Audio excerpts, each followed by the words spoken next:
Baik, Assalamualaikum warahmatullahi wabarakatuh dan salam sejahtera untuk kita semua. Sebelum kita mulai perkuliahan ini, saya minta tolong salah satu dari Nguni untuk memimpin doa. Silakan. Siapa boleh memimpin doa? Silakan. Ini ada Kristianto, Senden, Budiman, dan yang lain juga boleh. Kalau lebih bagus itu ganti-gantian ya, memimpin doanya. Silakan. Oh iya, nanti kalau ada teman-teman yang LDR kelas yang bertanya, bilang nanti setelah Zoom ini saya beri tugas nanti. Karena LDR kelas kan dia waktunya bisa 3 hari, 2 hari, bisa lebih lama kan pengerjaannya. Jadi tidak terburu-buru. Oke, silakan. Siapa yang boleh bantu? Nova, mungkin Nova Tarnos atau siapa?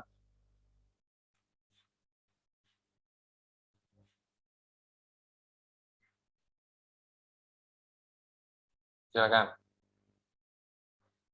Jangan habis waktu kita karena ini ya, menunggu yang mimpin baca doa ini. Ini Jo, Senden. Ya benar. Silakan. Mari kita tenang dan kita sadar dalam doa kita berdoa. Bapa dalam kerajaan surga, tak henti-hentinya ya Tuhan, kami tunduk di hadapan hadirat-Mu Tuhan. Terima kasih Tuhan untuk segala penyertaan-Mu, mulai dari malam hingga pagi yang indah ini. Sekarang ya Tuhan, kami akan melakukan proses perkuliahan kami secara daring. Kiranya Tuhan Yesus menyertai proses perkuliahan kami ini walaupun secara daring, tapi kami yakin dan percaya Tuhan Yesus selalu bersama-sama dengan kami melancarkan proses perkuliahan kami ini. Tuhan Yesus, berikanlah kesehatan untuk dosen kami yang akan mengajarkan kami. Tuhan Yesus, terimalah doa kami ini dalam nama-Mu, anak-Mu ini berdoa kepadamu, amin.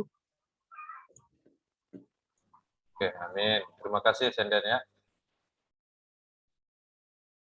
Oke, ini kalau waktu saya kuliah ya, salah satu mata kuliah favorit saya, teori sosiologi klasik, teori sosiologi modern.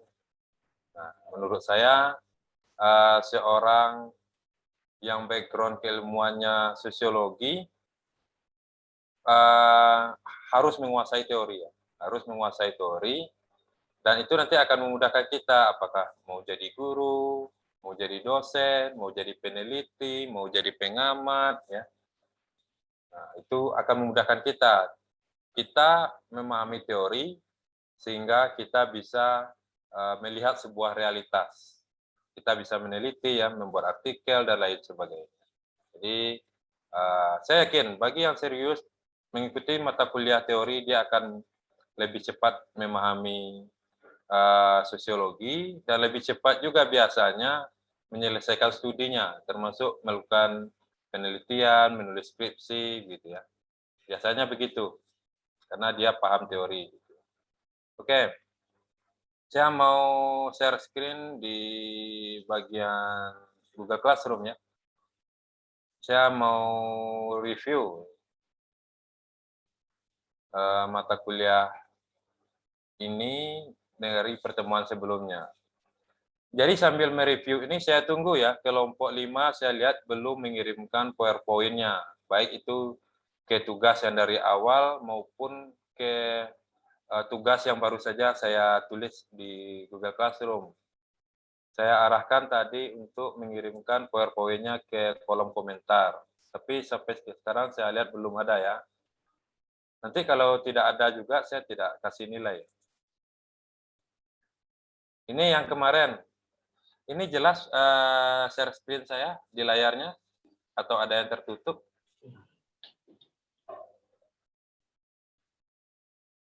Bagaimana? Jelas?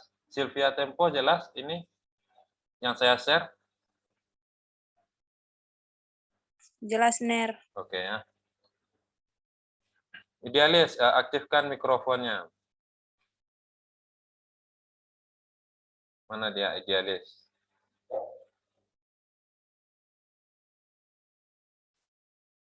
Ada idealis di sini?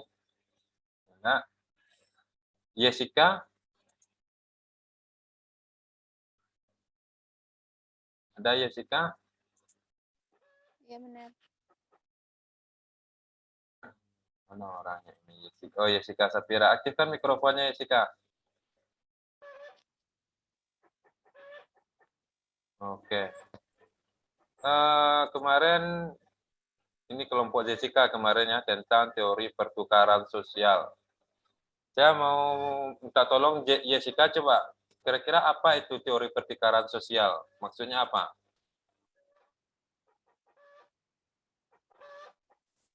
Coba kasih pendapat saja, tidak usah takut salah atau bagaimana ya.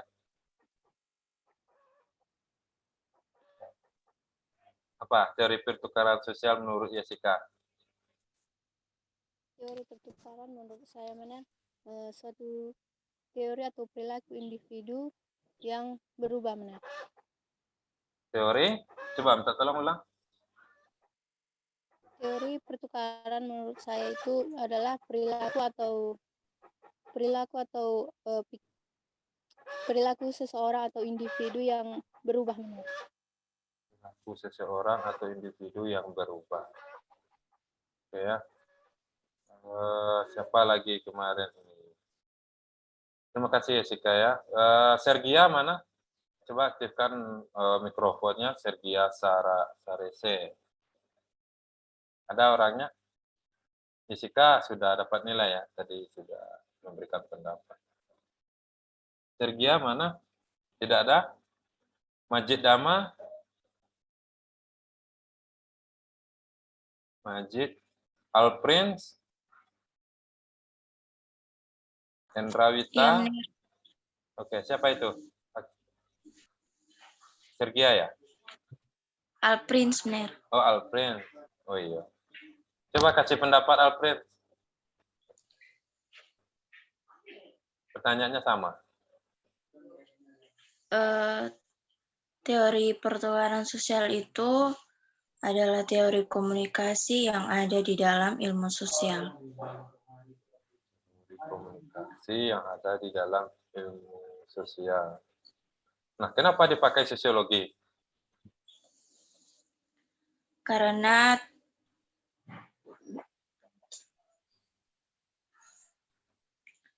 teori pertukaran sosial saling berhubungan dengan teori-teori yang lainnya. Oke, kasih ya Alfrednya. Lanjut. Siapa lagi? Hendrawita, Tasya, Zelda, Cikita, silakan. Siapa yang mau memberikan pendapat? Hendrawita, Majid Dama, Tasya, silakan.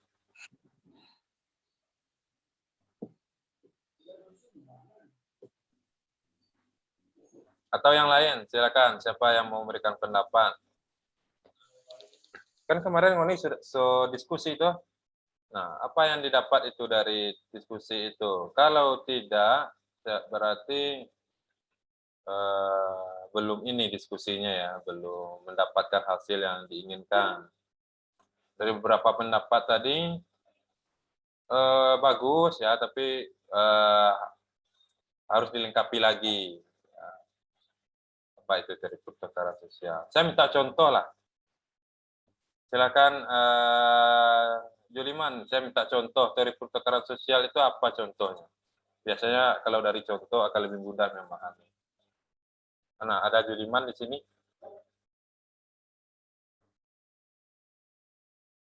Pasri? Iya, selamat pagi, benar. Oh ya, pagi. Juliman ya? Ya, setelah ini Wasri ya. Iya, benar. Apa contoh teori pertukaran Juliman? Saya rasa teori pertukaran itu merupakan ada hal yang harus dibayar atau pengorbanan. Jadi contohnya begini, kalau kita kuliah berarti ada hal yang harus kita korbankan. Seperti kita harus sungguh-sungguh belajar, meluangkan waktu, membayar uang kuliah, beli baik sebagainya. Oke. Itu Juliman. Wasri. Terima kasih Juliman. Wasri, Ya, Mner. ya coba kasih pendapat atau kasih contoh boleh. Menurut saya contohnya itu seperti misalnya mengajak teman-teman pada perbuatan-perbuatan yang sesat dan bahkan aduh, misalnya mengajak teman-teman dalam hal-hal yang buruk, namun teman-teman menolak dan bahkan menertawakan saya, Mner. Mungkin hanya begitu, Mner. Belum ya. Juliman dan Wasri masih belum ini. Belum dapat kita ininya intinya. Ya. Siapa lagi? Berarti mungkin di materi-materi sebelumnya masih begini juga mungkin ya. Coba minta beberapa orang lagi, silakan. Siapa yang mau Saya, kasih pendapat? Silakan. Nancy.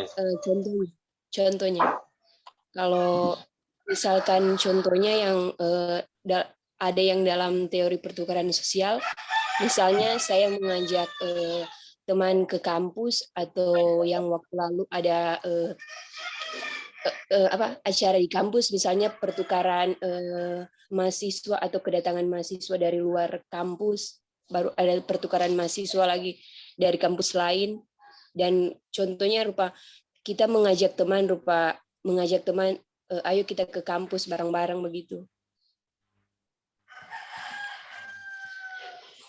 Ya. Itu Net. Oke, terima kasih Nancy. Silakan, siapa lagi? Saya Mner. Silakan. Dan. Menurut saya teori pertukaran itu adalah teori yang menekankan tentang biaya atau imbalan. Karena di dalam kehidupan sehari-hari itu manusia selalu memperhatikan biaya dan imbalan. Nama tokonya yaitu George Homans.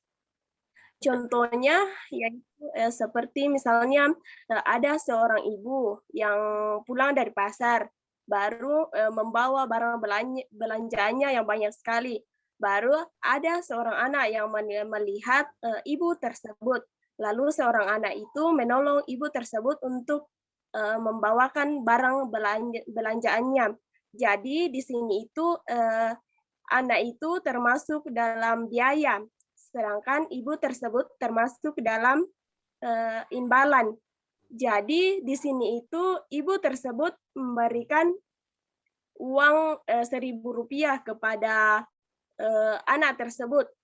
Jadi di sini itu terdapat pertukaran.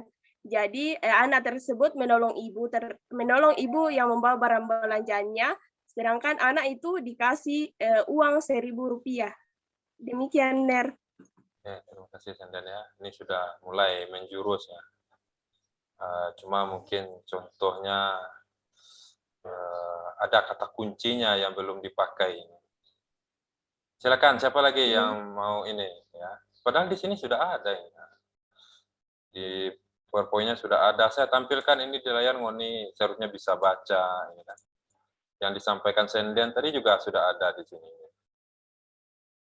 Ganjaran, biaya, laba, tingkat perbandingan gitu ya. Kuncinya ini. Nah, ini yang kuncinya ini. Ada masa lalu, masa kini, ya, itu kuncinya itu.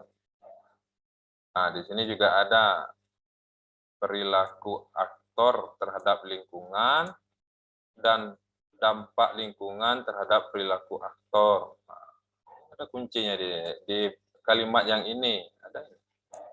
Sudah lengkap. Tinggal murni analisis ya.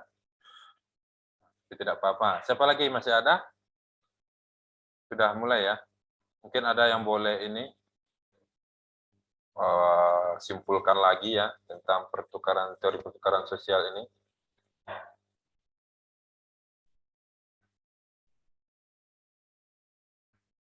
Tidak ada ya. Oke, saya mau tanya,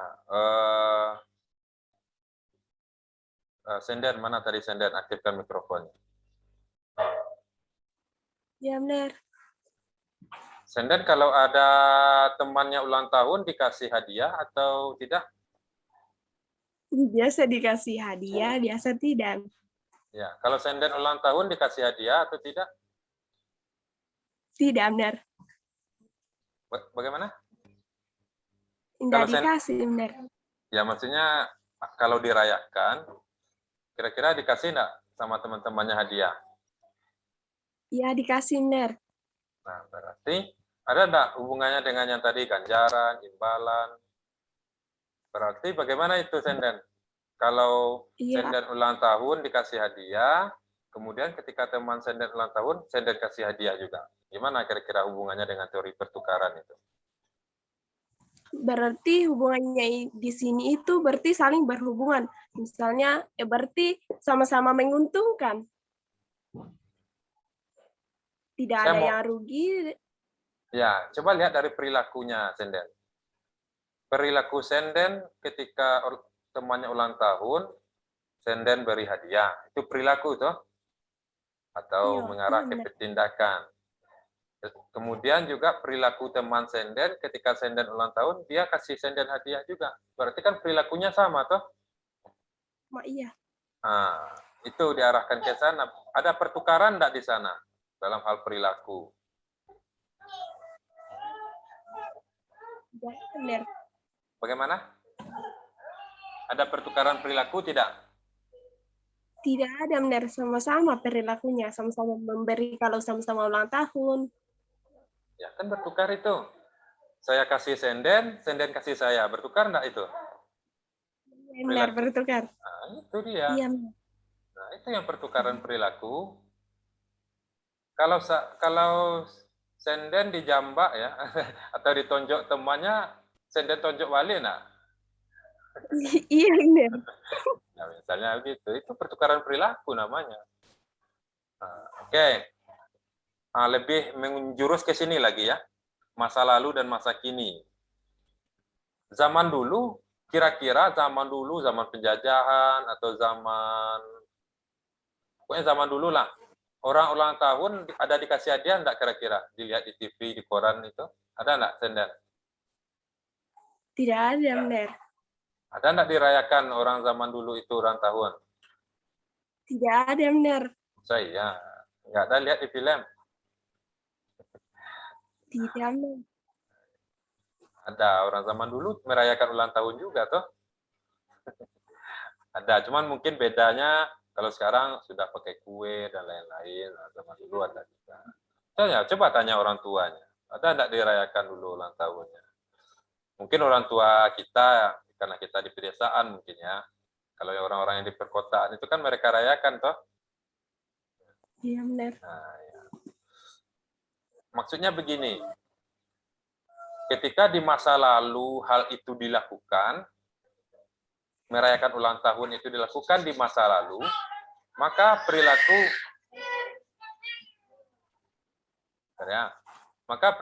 misalnya gini, saya ulangi ya, ketika perilaku merayakan ulang tahun itu dilakukan pada masa lalu, ya, terserahlah apakah oleh orang tua kita, oleh nenek kakek kita, atau orang-orang terdahulu, ketika itu dilakukan, kemungkinan besar hal itu akan dilakukan pada hari ini. Itu teori pertukaran itu. Makanya di sana ada kata yang menyatakan bahwa masa lalu perilaku tertentu menentukan perilaku masa kini. Jadi perilaku di masa lalu itu menentukan perilaku di masa sekarang. Kalau di masa lalu ketika mendapat juara itu diberi hadiah, maka kemungkinan besar di masa sekarang orang-orang yang mendapatkan juara juga dikasih hadiah. Itu contohnya, misalnya turnamen voli atau juara kelas atau juara-juara apapun kan sekarang dikasih hadiah. Itu adalah termasuk akibat dari di masa lalu. Satu lagi saya kasih contoh. Kalau di masa lalu penjahat itu dipenjarakan, ditangkap dan dipenjarakan, penjahatnya, maka kemungkinan perilaku menangkap dan memenjarakan penjahat itu tetap akan dilakukan di masa sekarang. Dan sebaliknya, ketika misalnya di masa lalu orang-orang tidak mau berteman dengan orang-orang yang misalnya pelit, kasar, kemungkinan di masa sekarang kita juga tidak akan mau berteman dengan orang yang kasar, orang yang pelit. Nah, kira-kira dari yang saya sampaikan contoh itu bisa tidak diambil atau dipahami? Silakan, siapa yang boleh komentar? Jessica Pinontoan, coba aktifkan mikrofonnya. Coba kasih contoh seperti yang saya katakan tadi. Apa contoh pertukaran sosial itu? Mungkin ini ya, kalau saat Idul Fitri mungkin saat kalau Idul Fitri pas pertemuan keluarga memberikan hadiah ke anak-anak seperti itu kan mungkin di masa lalu perayaan Idul Fitri tetap masih dilakukan dan tradisi memberikan hadiah kepada anak-anak tetap dilakukan, begitupun di masa sekarang pasti tetap akan dilakukan. Paham ya? Paham ya. Nah, itu yang saya inginkan ya. Berarti perilakunya bertukar. Ketika di masa lalu perilaku tersebut dilakukan, maka terjadi pertukaran di masa sekarang juga dilakukan gitu. Pertukaran itu bukan berarti A ditukar B, bukan begitu ya. Ada perulangan perilaku. Nah, bisa jadi juga yang seperti sama Senden tadi ya. Ketika Niki pinjam uang sama Wasri, tetapi pas ditagih tidak dikembalikan, maka ketika Wasri minjam uang ke Niki, bisa jadi juga begitu. Nanti juga Niki lambat-lambat mengembalikan uang yang dipinjam ke Wasri. Nah, bisa jadi begitu. Nah, atau bisa jadi di kemudian hari ketika Niki minjam uang lagi, Wasri tidak pinjamkan lagi. Itu pertukaran dia akan bertukar terus perilaku itu, akan berulang terus. Nah, jadi saya harap sampai ke contoh itu Ngoni so paham ya tentang kan sebenarnya dari kata-katanya sudah ini pertukaran perilaku ya, teori pertukaran perilaku. Nah, pertukaran sosial ya, lebih kayak pertukaran perilaku dia.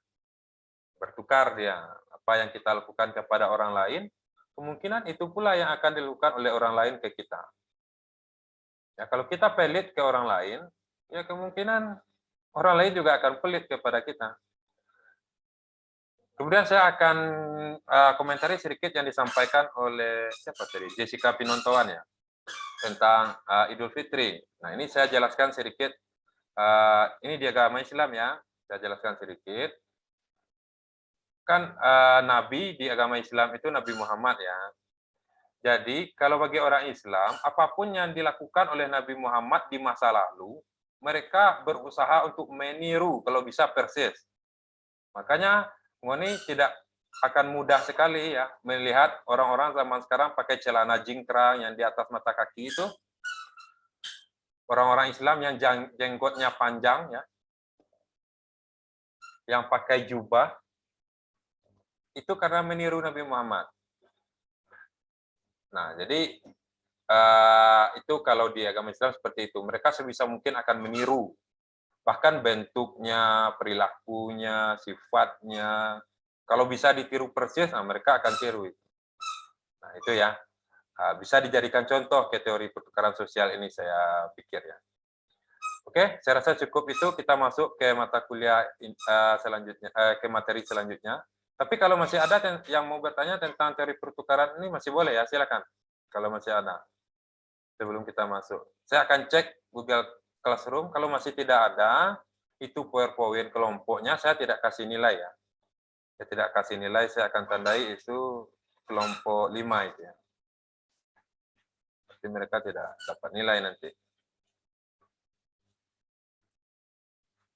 Nah, ini ya, Angelina Manayan, ada Silveria Umbo, Graciela, Kristalia, Kristi.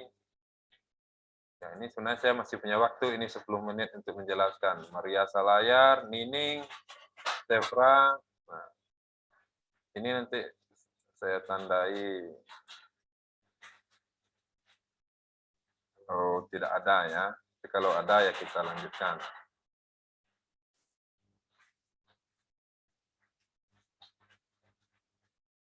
Atau mungkin silakan dari kelompok ini ada alasan apa alasannya misalnya. Silakan. Mana itu yang dari kelompok itu yang hadir sekarang?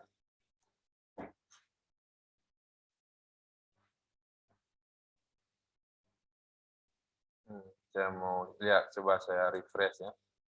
Google Classroom-nya.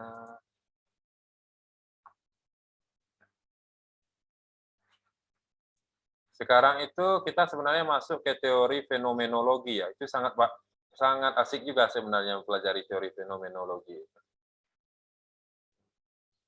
Atau mungkin ada yang sudah tahu tentang teori fenomenologi, silakan kita bertukar pikiran di 10 menit terakhir ini.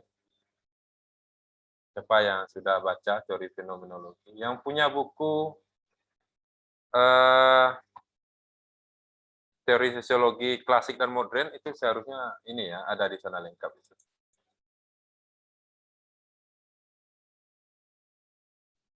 Bagaimana Niki? Coba aktifkan mikrofonnya.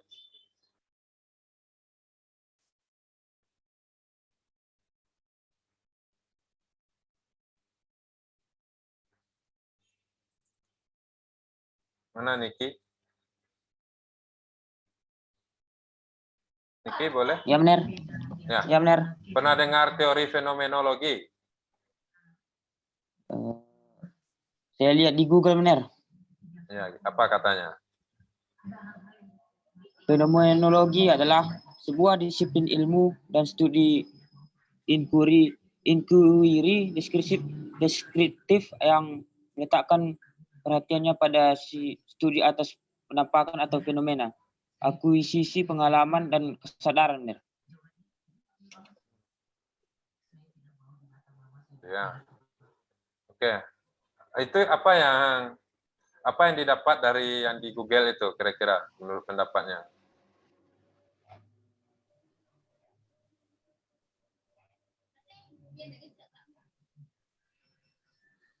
Akuisisi pengalaman. Apa nih, Ki? Setelah ini dialis ya.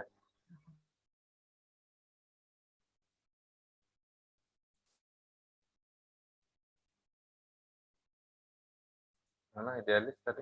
Mungkin jaringannya atau gimana ya? Reni. Ada Reni?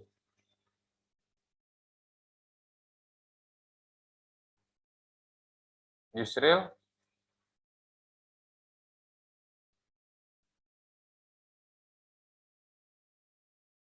Juliman?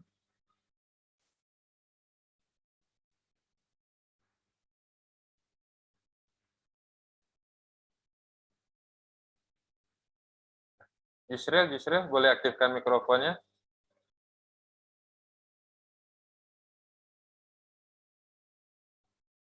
Pasri? Yamner. Kan teori fenomenologi itu sebenarnya kalau kita ini ya, sebenarnya boleh ambil dari katanya saja, jadi jangan susah-susah. Kan biasanya logi itu adalah ilmu kan. Sedangkan fenomeno itu kan dalam bahasa Indonesia kan bisa fenomena. Berarti ilmu tentang fenomena. Nah, kira-kira di teori fenomenologi itu apa yang dipelajari kira-kira?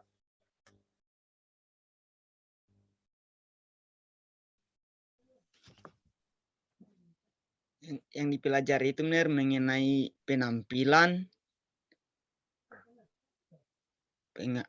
pengalaman. Oke, saya tanya ini. Akhir-akhir ini apa yang menarik yang Wasri perhatikan di lingkungan, apa yang menarik perhatian Wasri? Fenomena apa? Kejadian-kejadian apa? Kejadian-kejadian yang saya lihat itu benar banjir. Banjir. Nah, fenomena Iya, banjir kah?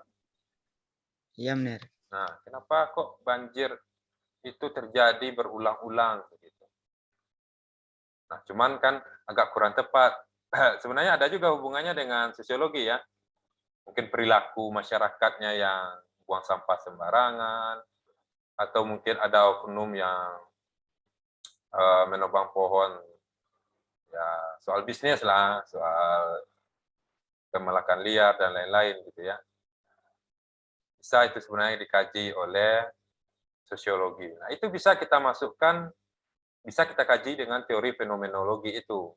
Jadi segala fenomena, kejadian-kejadian yang ada di sekitar kita itu yang menarik perhatian kita, itu kalau Ngoni bisa menguasai teori fenomenologi, itu bisa Ngoni jadikan sebagai judul skripsi, bisa Ngoni teliti.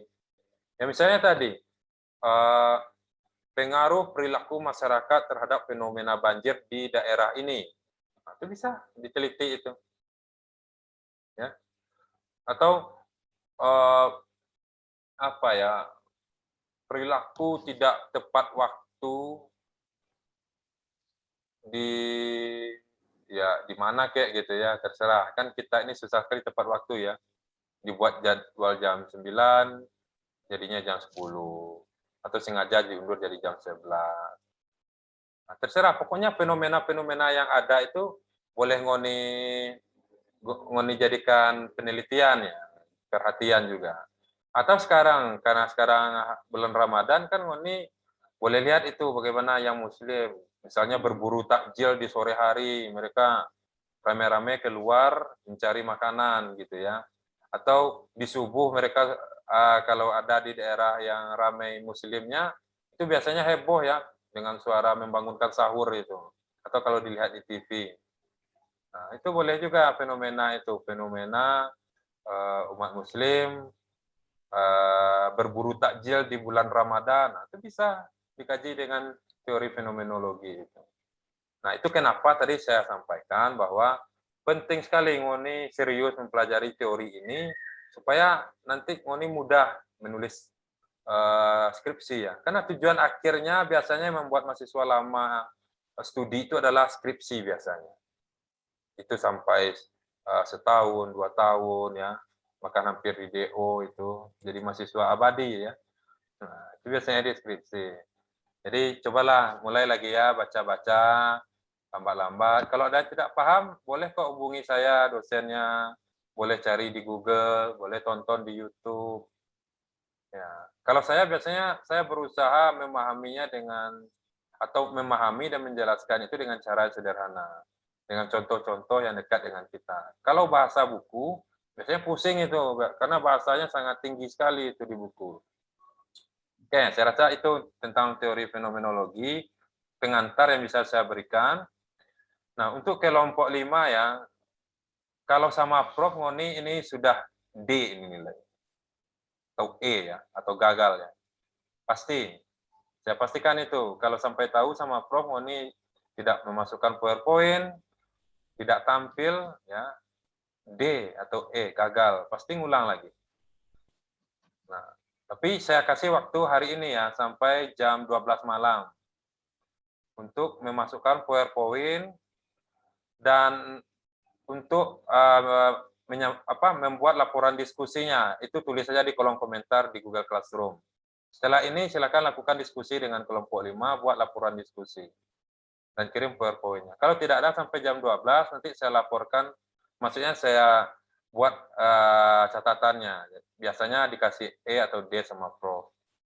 Nah, ini masih berbaik hati saya. Nah, jadi jangan diulang lagi oleh kelompok-kelompok yang lain. Ini dispensasi yang bisa saya berikan. Oke, terima kasih. Semoga kuliah ini bermanfaat. Saya tutup. Assalamualaikum warahmatullahi wabarakatuh dan salam sejahtera.